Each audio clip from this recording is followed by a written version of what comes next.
ಎಲ್ಲರಿಗೂ ನಮಸ್ಕಾರ. ನನ್ನ ಹೆಸರು ವೀಣಾದೇವಿ ವರದಹಳ್ಳಿ. ಭಾರತಾಂಬೆ ಭಾವಸುಧೆ ಬಳಗದವರು ಇವತ್ತು ಬಸವಣ್ಣನವರ ಜಯಂತಿ ಪ್ರಯುಕ್ತ ನಡೆಸುತ್ತಿರುವ ವಚನ ಗಾಯನ ಸ್ಪರ್ಧೆಗೆ ನನ್ನದೊಂದು ವಚನ, ಬಸವಣ್ಣನವರ ವಚನ.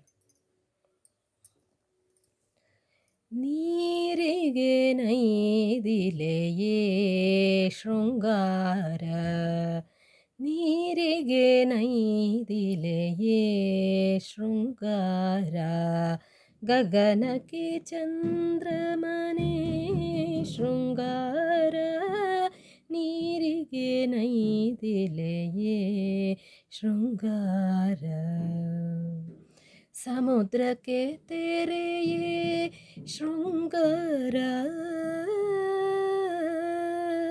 ಸಮುದ್ರಕ್ಕೆ ತೆರೆಯೇ ಶೃಂಗಾರ, ನಾರಿಗೆ ಗುಣವೇ ಶೃಂಗಾರ, ನಾರಿಗೆ ಗುಣವೇ ಶೃಂಗಾರ,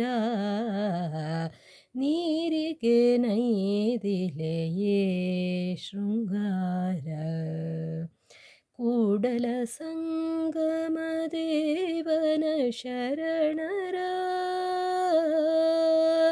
ಕೂಡಲ ಸಂಗಮ ದೇವನ ಶರಣರ, ನೊಸಲಿಗೆ ವಿಭೂತಿಯೇ ಶೃಂಗಾರ, ನೊಸಲಿಗೆ ವಿಭೂತಿಯೇ ಶೃಂಗಾರ, ನೀರಿಗೆ ನೈದಿಲೆ, ನೀರಿಗೆ ನೈದಿಲೆ, ನೀರಿಗೆ ನೈದಿಲೆಯೇ ಶೃಂಗಾರ.